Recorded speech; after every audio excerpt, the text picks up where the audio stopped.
ಪಾರು ಬಂದು ನನ್ನನ್ನು ಕಾಪಾಡದೇ ಇದ್ದಿದ್ರೆ ಇಷ್ಟೊತ್ತು ನಾನು ಸತ್ತೋಗಿರ್ತಿದ್ದೆ.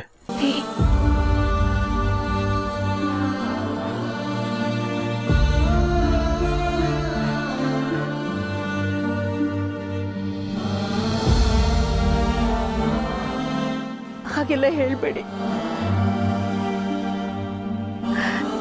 ನಾನಿರೋವರೆಗೂ ನಿಮಗೇನು ಆಗಲ್ಲ.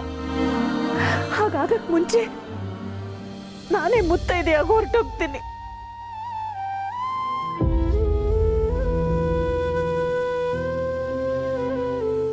ಅದಕ್ಕೆ ಈಗ ಅಣ್ಣ ಆರಾಮಾಗೇ ಇದ್ದಾರಲ್ಲ, ಯಾಕೆ ಸಾವಿನ ಬಗ್ಗೆ ಮಾತಾಡ್ತೀರಾ?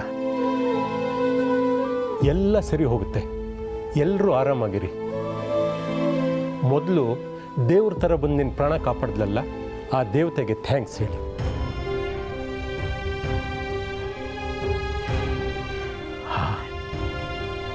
ಆ ದೇವತೆಗೆ ಜನ್ಮ ಕೊಟ್ಟ ತಂದೆ ನಮ್ಮ ಹನುಮಂತು. ಅಯ್ಯಯ್ಯೋ ಯಜಮಾನ್ರೆ, ನಮ್ಮನ್ನು ದೇವರು ಹೋಲಿಸ್ಬೇಡಿ. ನೀವು ನಮ್ಮ ಪಾಲಕ್ ದೇವರು, ನಾನು ನನ್ನ ಮಕ್ಕಳು ಸದಾ ನಿಮ್ಮ ಸೇವೆ ಮಾಡ್ಕೊಂಡಿರಬೇಕು ಅಷ್ಟೇ. ನಾನು ನಿನ್ನ ಮಗಳಿಗೆ ಜೀವನ ಪೂರ್ತಿ ಋಣಿ ಹನುಮಂತು. ಸರಿ ರಘು, ಜಾಸ್ತಿ ಸ್ಟ್ರೈನ್ ಮಾಡ್ಕೊಳ್ಬೇಡ, ರೆಸ್ಟ್ ಮಾಡು.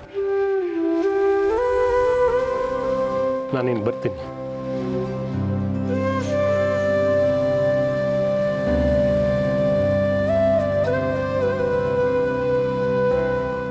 ಅಖಿಲ,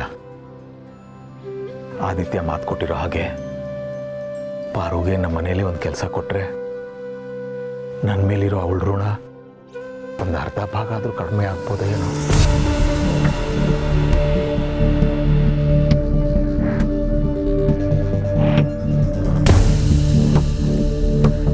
ಹುಟ್ಟು ಸಾವು ಯಾವುದು ಮನುಷ್ಯರ ಕೈಲಿರೋದಿಲ್ಲ. ಮೊದಲು ನಿಮ್ಮನ್ನು ಕಾಪಾಡಿದ ದೇವರಿಗೆ ಧನ್ಯವಾದಗಳನ್ನು ಹೇಳಬೇಕು. ಸಾವಿತ್ರಮ್ಮ, ಅಮ್ಮ, ನಾಳೆನೇ ಸುಮಂಗಲಿ ಪೂಜೆಗೆ ತಯಾರಿ ಮಾಡ್ಕೊಳ್ಳಿ. ಸರಿ ಅಮ್ಮ. ಜಯ, ಎಸ್ ಮ್ಯಾಮ್. ಮೀರಾ ಆ್ಯಂಡ್ ಫ್ಯಾಮಿಲಿಗೆ ಇನ್ಫಾರ್ಮ್ ಮಾಡು. Okay ma'am. ಬನ್ನಿ, ರೆಸ್ಟ್ ಮಾಡಿ.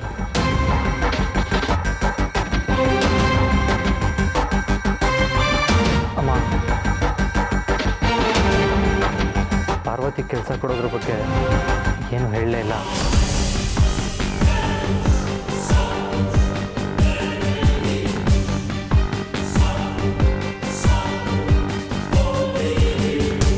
ಹನುಮಂತು, ಅಮ್ಮ, ನಿನ್ನ ಮಗಳು ನಮ್ಮನೆ ವಿಚಾರದಲ್ಲಿ ಮೂಗು ತೂರಿಸೋ ಹಾಗಿಲ್ಲ,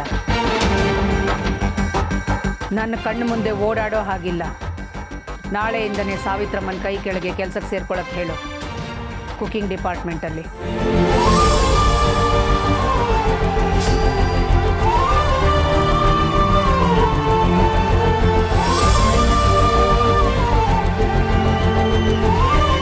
ಆಯ್ತಲ್ಲ.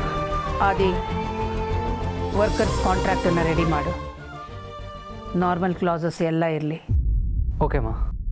ಬನ್ನಿ ರಘು.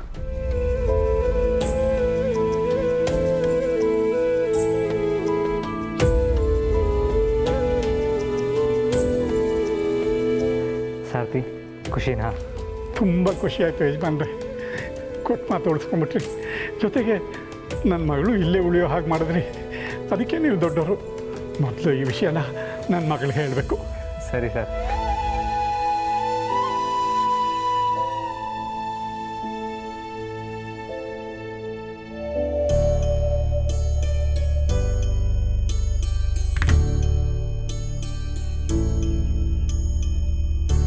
ಅಕ್ಕ, ನೀನ್ ಈ ತರ ಟೆನ್ಷನ್ ಮಾಡ್ಕೋತಿರ ನನ್ಗೂ ಟೆನ್ಷನ್ ಆಗ್ತಿದೆ. ಅಮ್ಮವ್ರು ಒಪ್ಕೋತಾರೋ ಇಲ್ವೋ? ನನಗೂ ಅದೇ ಟೆನ್ಷನ್ ಕಣೋ. ನಂಗೆ ಕೆಲಸ ಸಿಗದೆ ಹೋದ್ರೆ ಆದಿತ್ಯ ಯಜಮಾನ್ರ ಮನ್ಸಿಗೂ ಸುಮ್ಮನೆ ನೋವು ಅಂತ. ಅಲ್ಲ, ನಿನ್ ಕೆಲ್ಸ ಸಿಗದೆ ಇರೋದಕ್ಕೂ ಆದಿತ್ಯ ಸರ್ ಮನ್ಸಿಗೆ ನೋವು ಆಗೋದಕ್ಕೂ ಏನೇ ಕನೆಕ್ಷನ್? ಇದುವರೆಗೂ ಅವ್ರ ತಾಯಿ ಹತ್ರ ಅವ್ರು ಯಾವುದಕ್ಕೂ ಏನು ಕೇಳದೆ ಇರೋರು ನಂಗೋಸ್ಕರ ಕೆಲಸ ಕೇಳಿದ್ದಾರೆ. ಅಖಿಲಮ್ಮ ಅವ್ರು ಆಗಲ್ಲ ಅಂದ್ಬಿಟ್ರೆ ತುಂಬಾ ಬೇಜಾರ್ ಮಾಡ್ಕೋತಾರ ಅಲ್ವಾ ಪಾಪ? ಹಾಗೇನಾದ್ರೂ ಆಗಿ ಅವ್ರ ಮನ್ಸಿಗೆ ನೋವಾದ್ರೆ ನಾನು ಸೀದಾ ಊರ್ಗೆ ಹೊರಟೋಗ್ತೀನಿ ಕಣೋ ಗಣಿ. ನೀನೇನು ಯೋಚನೆ ಮಾಡ್ಬೇಡ ಅಕ್ಕ. ಆದಿತ್ಯ ಸರ್ ಮೊದಲನೇ ಸಲ ಅಮ್ಮವ್ರ ಹತ್ರ ಕೇಳ್ತಿದ್ದಾರೆ. ಅಮ್ಮವ್ರು ಖಂಡಿತ ಒಪ್ಕೊಂಡೇ ಒಪ್ಕೋತಾರೆ. ಅದಿರ್ಲಿ, ನೀನ್ ಬೆಳಗ್ಗೆ ಯಾವ ಮಗ್ಲಲ್ಲಿದ್ದೆ? ಬಂದ್ ಮಗ್ಲಲ್ಲಿದ್ದೆ. ದೇವ್ರಿಗೆ ನಮಸ್ಕಾರ ಮಾಡಿದ್ಯೋ ಇಲ್ವೋ? ಹ್ಞೂ ಮಾಡಿದೀನಿ ಕಣೋ. ಮತ್ತೆ ವಿಷಯ ಗೊತ್ತಾಗ್ಲಿಲ್ಲ. ನಂಗೂ ಯಾಕೋ ಭಯ ಆಗ್ತಿದೆ ಅಕ್ಕ. ನನಗ್ ಕೆಲ್ಸ ಸಿಗಲ್ಲ ಅಂತ ಭಯನೋ, ಸಿಕ್ಕಿದ್ರೆ ಸ್ಕೂಲ್ಗೆ ಹೋಗ್ಬೇಕಲ್ಲ ಅಂತ ಭಯನೋ? ಸುಮ್ನಿರಕ್ಕ.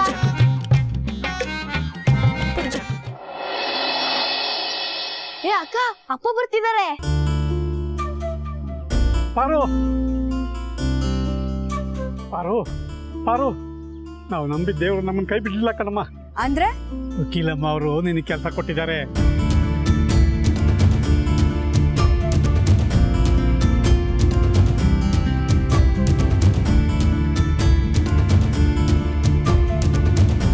ನಾಳೆ ಇಲ್ಲೇ ಸೇರ್ಕೋಬೇಕಂತೆ. ಹೌದಾ? ನಿಜವಾಗ್ಲು? ಏನ್ ಕೆಲ್ಸನಪ್ಪ? ಅಪ್ಪ ನಾನ್ ಹೇಳ, ಅಕ್ಕ ದಿನ ಬೆಳಗ್ಗೆ ಎದ್ದು ದನದ ಕೊಟ್ಟಿಗೆ ಹೋಗಿ ಸಗಣಿ ಎಲ್ಲ ಬಾಚಿ ಗಿಡಕ್ಕಾಕಿ ನೀರ್ ಹಾಕ್ಬೇಕಲ್ವಾ ಅಪ್ಪ? ಸಗಣಿ ಬೆಳೆಯೋ ಕೆಲ್ಸ ಏನಪ್ಪ? ಏಯ್ ಸುಮ್ಮನಿರ ತರ್ಲೆ, ಆ ಕೆಲಸ ಅಲ್ಲಮ್ಮ. ನಿಮ್ಗೆ ಇಷ್ಟವಾದ ಕೆಲಸ, ಎಲ್ರಿಗೂ ಸಂತೋಷ ಕೊಡೋ ಕೆಲಸ, ಎಲ್ರಿಗೂ ತೃಪ್ತಿ ಕೊಡೋ ಕೆಲಸ ನಮ್ಮ.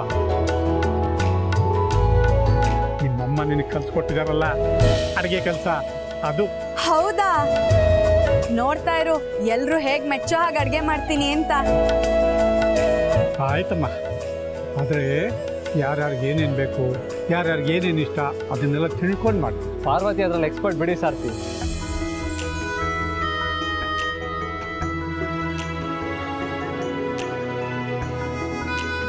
ನೀವೆಲ್ಲ ಸಂತೋಷವಾಗಿದ್ರಿ, ನಾನು ಮಧ್ಯೆ ಬಂದೆ ಅನ್ಸುತ್ತೆ. I'm sorry. ಅಯ್ಯೋ, ಎಲ್ಲಾದರೂ ಉಂಟೆ, ನಿಮ್ಮಿಂದಾನೇ ಅಲ್ವಾ ಯಜಮಾನ್ರೆ ಈ ಸಂತೋಷ ಎಲ್ಲ. ನನ್ನಿಂದ ಅಂತ ಅಲ್ಲ ಸಾರ್ತಿ, ನಿಮ್ಮೆಲ್ಲರೂ ಸಂತೋಷದಲ್ಲಿ ನಾನು ಭಾಗಿಯಾಗಬೇಕು ಅಷ್ಟೆ. ಆ್ಯಕ್ಚುಲಿ ನಾನು ಪಾರ್ವತಿಗೆ ಥ್ಯಾಂಕ್ಸ್ ಹೇಳೋಣ ಅಂತ ಬಂದೆ. ಅಯ್ಯೋ, ನನಗೆ ಯಾಕೆ ಥ್ಯಾಂಕ್ಸ್ ಹೇಳ್ತಿದ್ದೀರಾ? ನಾನ್ ನಿಮಗ್ ಥ್ಯಾಂಕ್ಸ್ ಹೇಳ್ಬೇಕು. ನಿಮ್ಮಿಂದಾನೇ ನಂಗೆ ಈ ಕೆಲಸ ಸಿಗೋ ಹಾಗಾಗಿದ್ದು. ಅಪ್ಪ ಇವತ್ತು ಸೇಫಾಗಿ ಮನೆಗೆ ಬಂದಿದ್ದಾರೆ ಅಂದರೆ ಅದಕ್ಕೆ ನೀನೇ ಕಾರಣ ಪಾರ್ವತಿ. ನೀನು ಅಪ್ಪನ ಕಾಪಾಡ್ದೆ, ಇಲ್ಲ ಅಂದಿದ್ರೆ. ಅಯ್ಯೋ, ಅಂಥದ್ದೆಲ್ಲ ಏನು ಯೋಚನೆ ಮಾಡಬೇಡಿ ಯಜಮಾನ್ರೆ, ದೇವ್ರ ದಯದಿಂದ ಏನೂ ಆಗಲಿವಲ್ಲ. ಇಷ್ಟು ವರ್ಷ ಎಂತೆಂಥ ದೊಡ್ಡ ದೊಡ್ಡ ಬಿಸ್ನೆಸ್ ಡೀಲ್ಸ್ ಮಾಡಿದ್ದೀನಿ, ಯಾವತ್ತೂ ಇಷ್ಟು ಕಷ್ಟ ಆಗಿರಲಿಲ್ಲ. ಬಟ್ ಇವತ್ತು ತುಂಬ ಟೆನ್ಷನ್ ಆಗಿತ್ತು. ಅಮ್ಮ ಯಾವತ್ತೂ ಯಾರನ್ನೂ ಇಂಟರ್ವ್ಯೂ ಮಾಡಿದೆ, ಅವ್ರ ಕೈ ರುಚಿ ನೋಡಿದೆ ಕೆಲಸ ಕೊಟ್ಟಿರಲಿಲ್ಲ. ನಿಮ್ಮ ಪುಣ್ಯ ಇರಬೇಕು, ನೀನು ಮಾಡಿದ ಅಡುಗೆ ರುಚಿನ ಅವ್ರಿನ್ನೂ ಮರ್ತಿರಲಿಲ್ಲ. ಪುಣ್ಯನೇ ಯಜಮಾನ್ರೆ, ನೀವು ನನಗೋಸ್ಕರ ಅಮ್ಮವ್ರ ಹತ್ರ ಹೋಗಿ ಮಾತಾಡಿ ಕೆಲಸ ಕೊಡ್ಸಿದ್ದೀರಾ. ಇನ್ನು ಮುಂದೆ ಎಲ್ರಿಗೂ ರುಚಿ ರುಚಿಯಾಗಿ ಅಡುಗೆ ಮಾಡಿ ಹಾಕೋದೇ ನನ್ನ ಕರ್ತವ್ಯ. Okay, and one more thing, ಮನೆ ವಿಚಾರಕ್ಕೆ ತಲೆ ಹಾಕ್ಬೇಡ.